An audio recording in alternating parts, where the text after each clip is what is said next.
everybody. In this video, we're going to talk about the difference between experiments and observational studies, as well as some additional vocabulary words you'll need to know when working with experiments. So take 3 deep breaths and let's make this math easy.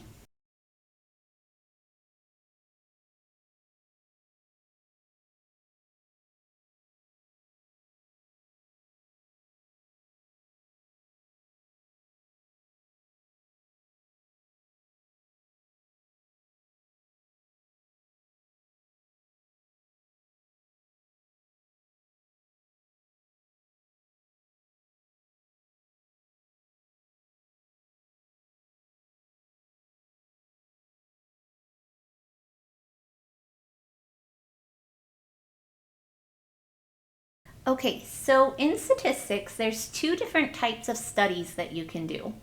So you can do an observational study, which is a study that's based on observations or measurements of either the sample or the population. And these are going to be things like surveys, or you could observe how many people run a red light in a given hour. Or maybe a doctor could look through all of his patient files and find the average weight of 7-year-olds or something like that. But basically, you're observing or measuring something that is already happening. And then if you do an experiment, this is a study in which the effects of a treatment are measured. So in order for a statistical study to be an experiment, you have to have a treatment. For example, you could have a pharmaceutical company that's testing out a new medicine for Alzheimer's disease, and let's say they give the drug to 50 elderly patients who have recently been diagnosed. In this experiment, the treatment would be the new medicine that they're administering. So they're measuring the effectiveness of this new medicine. But you could also have a situation where maybe a gym is testing out a new weight loss program, and so they ask 30 volunteers to try out the new program, and in this case, the treatment would be the new weight loss program. You could also do an experiment where you study whether or not meditating before an exam helps people on a test. In that case, meditating before the test would be the treatment.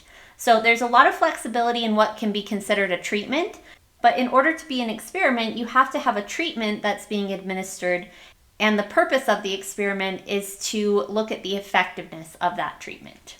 So in this class, you're going to be doing some projects that are observational studies, because you're going to be giving some surveys to people, and this is an example of an observational study.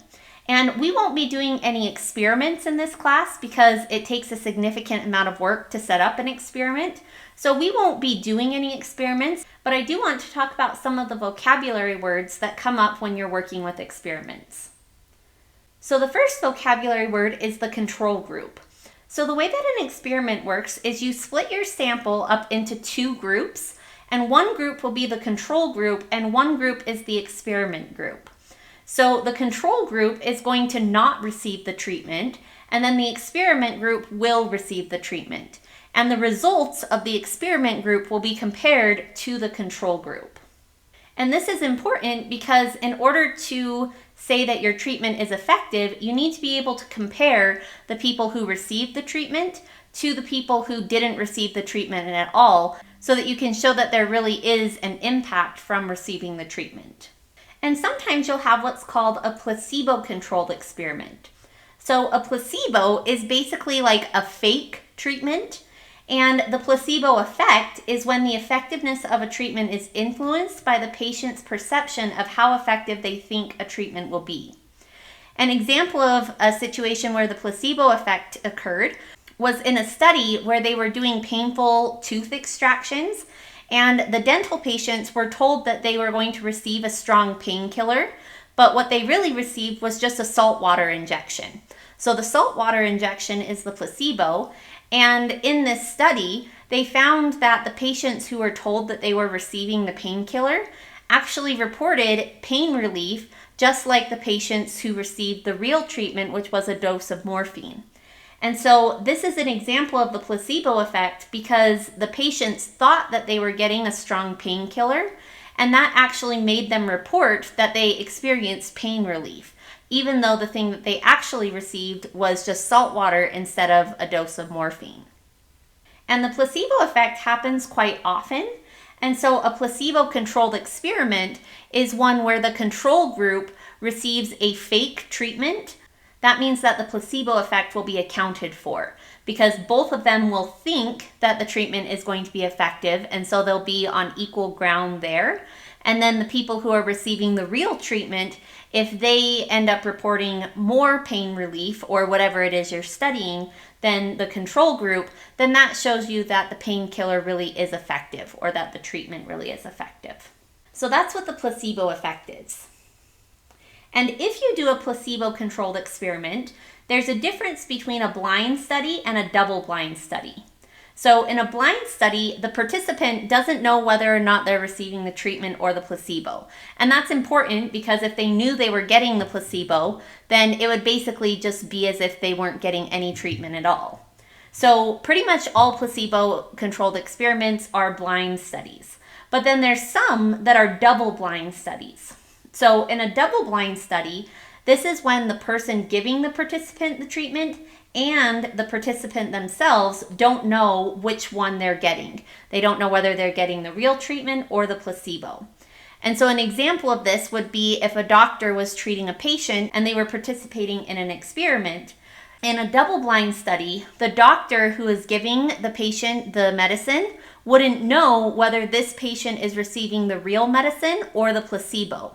And the person running the experiment would give the doctor the pills or whatever type of medicine it was, and they would say, here, give this to this patient. But the doctor wouldn't know whether the pills were the real treatment or whether they were the placebo. And the reason that this would be helpful is because it takes any bias out of how the doctor might evaluate the patient. Because if the doctor knows that the patient received the placebo or the real treatment, it might influence the way they ask the patient questions or the way that they evaluate the effectiveness of the treatment. And so that would be an example of a double-blind study. And then the last vocabulary word we need to know when talking about experiments is the idea of confounding or a confounding variable. So a confounding variable happens when there's two potential variables that could have caused the outcome, and it's impossible to determine which one actually caused the result. So for example, let's say that there is an experiment done to evaluate the effectiveness of a weight loss pill. So in that experiment, the treatment is the weight loss pill. And at the end of the experiment, they report that people lost an average of 8 pounds while using the new treatment.